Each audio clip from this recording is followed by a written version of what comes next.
This is the Russian Revolution and Civil War. Yeah. The Russian Revolution and Civil War is the transition of imperial rule to communist rule. It all began with Tsar Nicholas II and the Russian people's impatience with him.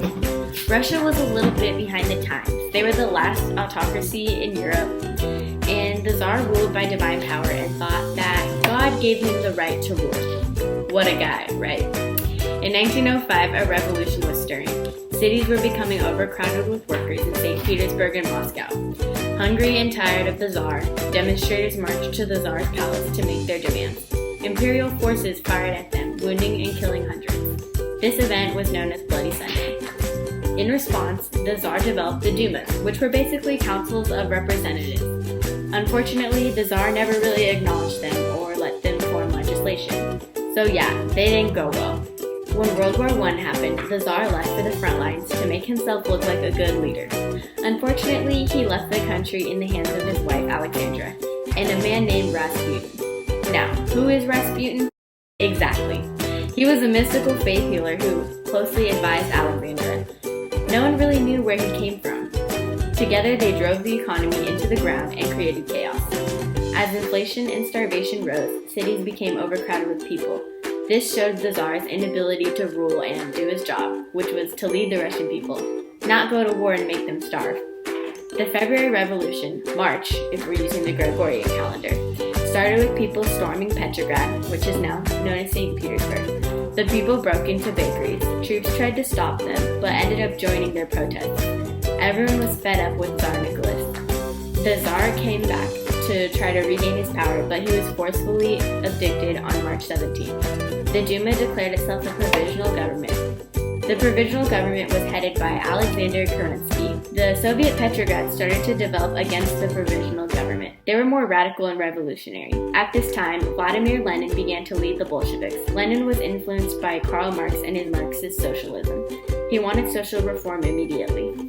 He supported the Petrograd Soviet, but was really trying to gain power for himself and his own Bolshevik party. So after the February Revolution and Lenin's rise to power, there came the October Revolution, which occurred on October 27, 1917. But then they decided to catch up with the rest of the world and change the Julian calendar to the Gregorian calendar. And so technically it actually occurred on November 17, 1917. Confusing, I know.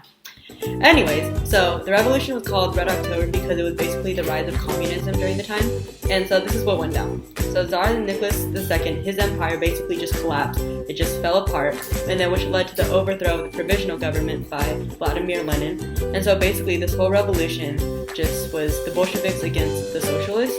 And so now going into this revolution, there were already issues involving the economy and the government due to like the previous wars. So there was like the Crimean War, the Russo-Turkish War, the Russo-Java War, and World War I, of course, which were always really disastrous towards Russia. And so also there were a lot of clashes between the different social classes, for example, the peasants, the work class, and the Tsar was obviously topped out. And so this whole revolution was just super bad for Russia because they needed to really focus on reforming Russia itself rather than getting to more civil problems. And so, after this whole revolution and whatnot, basically it ended the 300-year dynasty of the provisional government, which then led to the global expansion of communism. And so this settled a bunch of disputes amongst the different social classes, making everything owned by the government and making everything equal. But it produced new ideas about government societies and economics, yet it created the Red Scare amongst those who believed in capitalism, that communism was going to take over the world.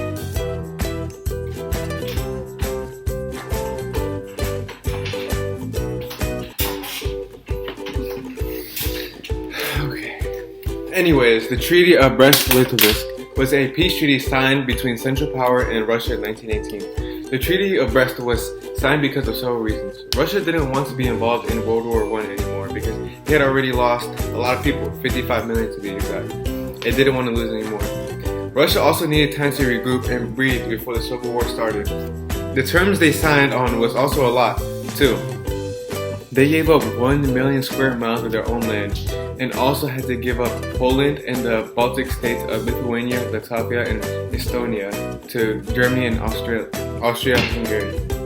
When the Central Powers in Russia first started talking about the treaty, Russia was stalling because they didn't want to pay for what was first being offered, which was way less than what they did have to pay for at the end. And in the end, they had to pay 6 million marks for reparations, and as well as the land just stated. Also, one thing that Russia was scared of was that the Allied forces would come into the war and Germany would break their treaty and end Russia. Fortunately, the war had ended before Germany ended.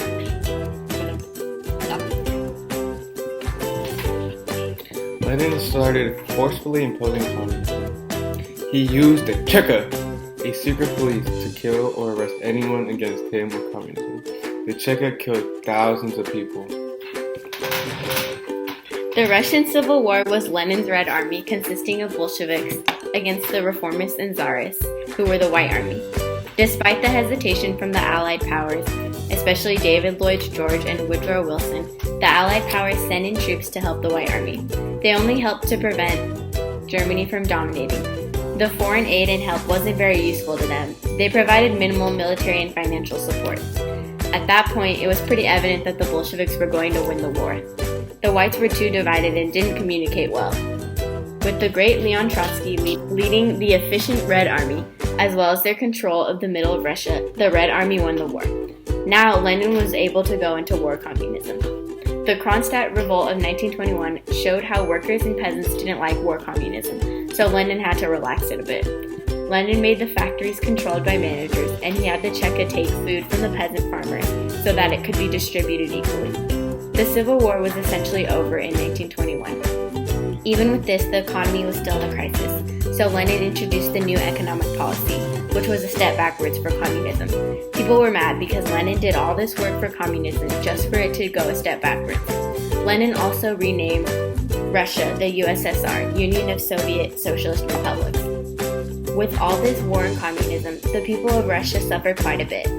They lost many of their rights, their property, and their food.